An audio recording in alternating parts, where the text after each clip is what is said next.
you by ITIL.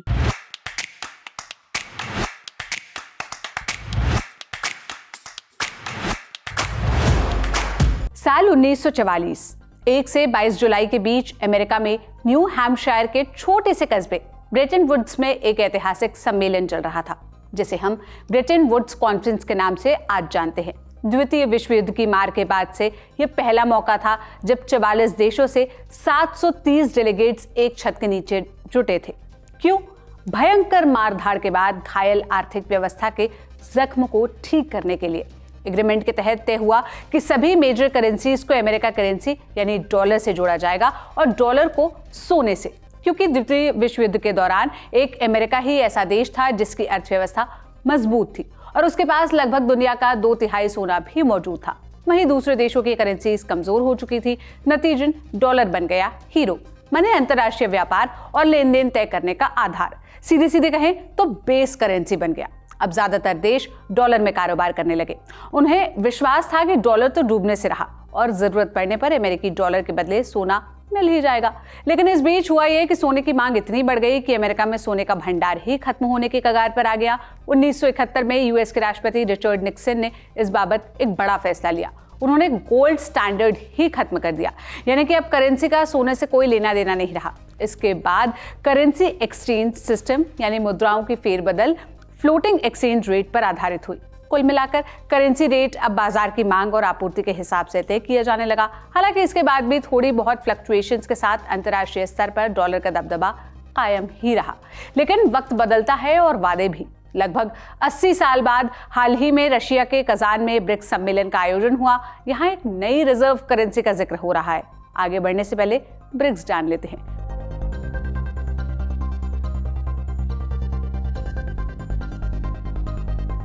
BRICS एक अंतर्राष्ट्रीय समूह है जिसका मकसद अपने सदस्य देशों के बीच आर्थिक, राजनीतिक और सांस्कृतिक क्षेत्रों में सहयोग करना है। इस ग्रुप में ब्राजील, रशिया, भारत, चीन और दक्षिण अफ्रीका शामिल हैं और इस साल यूएई, ईरान, इजिप्ट और इथोपिया भी जुड़ गए हैं। संगठन की बढ़ती ताकत का अंदाजा आप इस बात से लगा सकते हैं कि ब्रिक्स देश दुनिया भर का 27% हिस्सा कवर करते हैं, जिसमें 45% जनसंख्या आती है। इस दशक के अंत तक ब्रिक्स देशों की जीडीपी 37% होने की संभावना जताई जा रही है। और इतना ही नहीं, ब्रिक्स का पहले से ही अपना अलग बैंक है जिसे न्यू डेवलपमेंट बैंक के नाम से जाना जाता है। यह सदस्य देशों को सरकारी या प्राइवेट प्रोजेक्ट्स के लिए लोन मुहैया कराता है।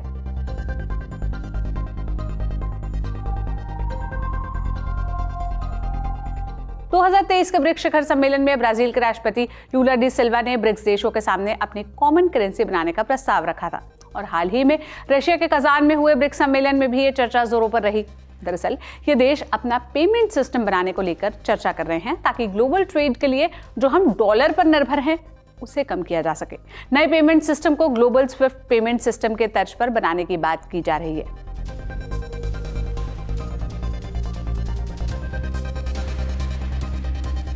स्विफ्ट यानी कि society for world wide inter bank financial telecommunication system, ये एक ग्लोबल बैंक नेटवर्क है जो बैंक और दूसरे फाइनेंशियल संस्थानों के आपस में सुरक्षित तरीके से संदेश भेजने में मदद करता है।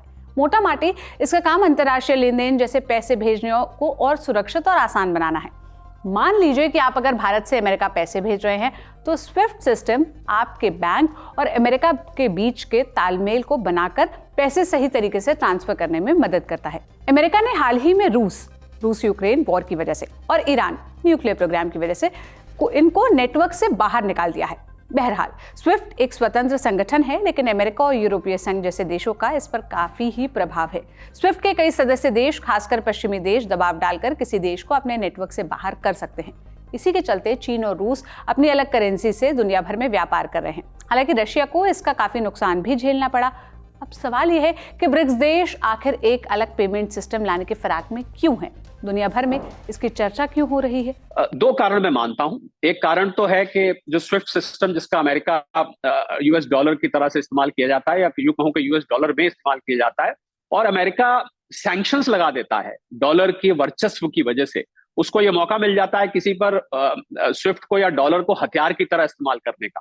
बिल्कुल, अमेरिका जो करेंसी अगर ब्रिक्स की आती है तो ब्रिक्स की करेंसी लाने का कारण दो मुख्य मैं मानता हूं। पहला कारण है कि जैसा मैंने आपको बताया कि बांग्लादेश, पाकिस्तान, श्रीलंका जैसे देशों को घुटने पे आते देखा गया, उनका दिवालिया निकलते देखा गया, क्योंकि उन लोगों के पास फॉरेन एक्सचेंज रिजर्व समाप्त हो गया था। तो ऐसी फॉरेक्स रिजर्व समाप्त हो जाते हैं तो एक तो ऐसी नौबत ना आए। दूसरा, अमेरिका अपना global economic influence, economic super power भी है। अपार्ट फ्रॉम अमेरिका एक सुपर पावर है, आर्थिक रूप से भी सुपर पावर है। सुबह अमेरिका की स्टॉक मार्केट खुलती है, उसको देख के बाकी की दुनिया की स्टॉक मार्केट क्यूज लेके खुलती है। तो अमेरिका इसको समाप्त नहीं करना चाहता है, वो अपना वर्चस्व बनाना चाहता है। और अगर ब्रिक्स करेंसी आ जाती है तो मुझे लगता है कि एक ऑल्टरनेट करेंसी सिस्टम खड़ा हो जाएगा, जिस प्रकार यूरो बहुत साल पहले आया था और यूरो का प्रयोग सक्सेसफुल रहा है। यूरो आज दुनिया की दूसरे नंबर की करेंसी बन चुकी है। अब इस पूरे तीर पांचे में भारत का रोल क्या है, क्योंकि भारत भी ब्रिक्स का पार्टनर है। नए पेमेंट सिस्टम के लिए भारत में अपना यूपीआई देने की बात कही है। हालांकि इस पर अभी कोई ठोस फैसला नहीं हुआ है, लेकिन इस विचार ने भी अमेरिका के कान गर्म कर दिए हैं। ब्रिक्स देशों की इस चर्चा के बाद अमेरिका के राष्ट्रपति डोनाल्ड ट्रंप ने खुली चेतावनी दे दी है।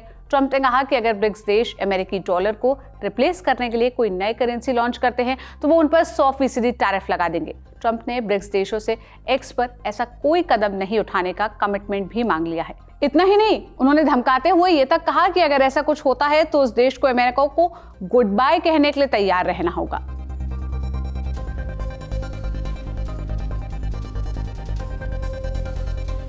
अब आगे बढ़ने से पहले टैरिफ समझ लेते हैं। टैरिफ दूसरे देशों से एक्सपोर्ट किए गए प्रोडक्ट्स पर लगाए जाने वाला टैक्स होता है। इसे घटा या बढ़ाकर ही देश आपस में व्यापार को कंट्रोल करते हैं। ट्रंप जिस टैरिफ को 100% करने की धमकी दे रहे हैं वो यही टैक्स है।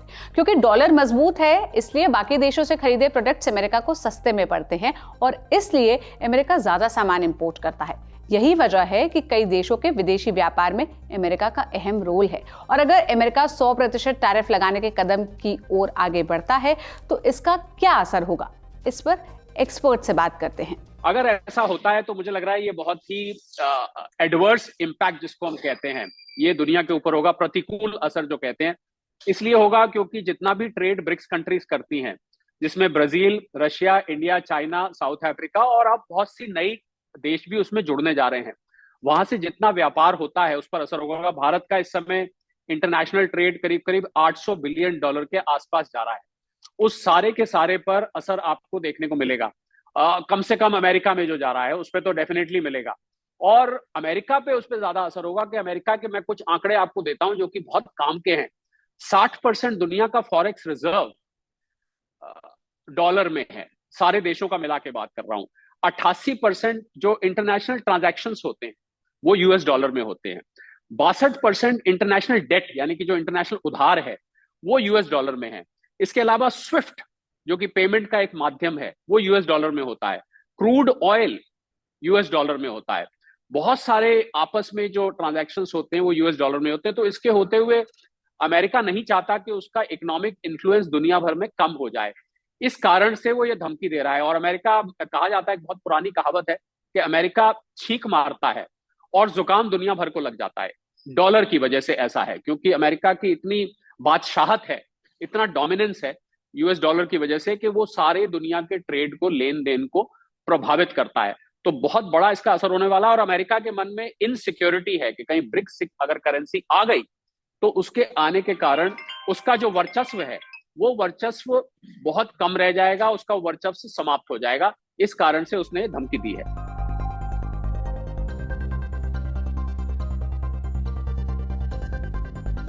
अमेरिका और भारत के बीच ट्रेड की बात करें तो दोनों देशों के बीच व्यापार में पिछले एक दशक में काफी सुधार आया है।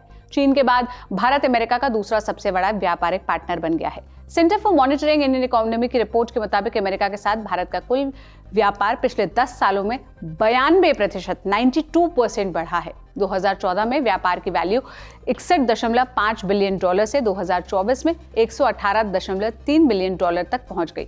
पिछले एक साल में जो प्रोडक्ट्स अमेरिका में एक्सपोर्ट किए गए हैं उसमें भारत को मुनाफा ही हुआ। 100% टैरिफ के तमाम असर पर बातचीत करने के दौरान हमने ये भी जाना कि क्या ऐसा करना मुमकिन भी है, माने क्या दुनिया को इससे डरने की जरूरत है या अमेरिका फर्जी में ही दादागिरी दिखाने की कोशिश कर रहा है। साथ ही भारत के रुपए पर इसका क्या असर पड़ेगा, आइए सुनते हैं। मुझे लगता है कि धमकी ज्यादा है, ये थियोरेटिकल धमकी है, इसको प्रैक्टिकली इंप्लीमेंट करना बहुत कठिन होगा। और मैं इस टाइप की धमकी को डॉलर की दादागिरी मानता हूं, क्योंकि ये बिल्कुल दादागिरी हो गई कि या तो आप जो है ब्रिक्स करेंसी मत लॉन्च करो, आपने लॉन्च किया तो हम 100% टैरिफ लगा देंगे। इसलिए मैं धमकी ज्यादा मानता हूं, इसमें तथ्य कम है, क्योंकि टैरिफ लगाने का मतलब है, देखिए भारत और अमेरिका का अगर हम ट्रेड देखें तो करीब करीब 130 बिलियन डॉलर का है। अमेरिका भारत का दूसरा सबसे बड़ा ट्रेड पार्टनर है। तो टैरिफ लगाने का मतलब क्या है कि यहाँ पर जो सामान अमेरिका जाता है, जो यहाँ से जो अमेरिका इंपोर्ट करता है हमसे, हम जो एक्सपोर्ट करते हैं, वो सामान महंगा हो जाएगा। तो क्या अमेरिकन को दिक्कत नहीं होगी? क्या वहां महंगाई नहीं बढ़ेगी? तो ट्रंप साहब ने एक धमकी तो दे दी, पर ये कितना प्रैक्टिकल है, ये इस पर एक प्रश्न चिन्ह है। और हम देखिए 2-3 दिन पहले ये बात कर रहे थे कि मेक्सिको, कनाडा, चाइना के ऊपर 25% टैरिफ लगाने की उन्होंने धमकी दे दी। तो भारतीय और भारत का जो पूरा तंत्र था, वो एक रिलीफ उनको महसूस हो रहा था कि भाई हमारे ऊपर तो नहीं लग रही। पर अब मैंने उस समय कहा था बहुत सारे प्लेटफॉर्म्स के कि ट्रंप साहब बहुत अनप्रिडिक्टेबल हैं। तो इस टाइप की धमकी भारत में भी इसने खलबली मचा दी है। हालांकि मैं मानता हूं कि प्रैक्टिकली इसको इंप्लीमेंट करना बहुत ही कठिन काम होगा। देखिए, अगर दूसरी करेंसी निकल के आती है, ब्रिक्स की करेंसी सामने आती है, तो कारण क्या है ब्रिक्स करेंसी निकालने का? क्योंकि पाकिस्तान, बांग्लादेश, श्रीलंका जैसे देशों को हमने घुटने पर आते देखा फॉरेक्स रिजर्व पे। एक समय भारत में भी 1990 में हमें सोना गिरवी रखना पड़ा था, क्योंकि हमारे पास फॉरेन एक्सचेंज खत्म हो गया था। तो देशों की हालत खराब हो जाती है अगर उनके पास डॉलर समाप्त हो जाते हैं, फॉरेक्स रिजर्व समाप्त हो जाते हैं। तो अगर ऐसा होता है तो इंटरनेशनल ट्रेड पर इसका असर पड़ेगा।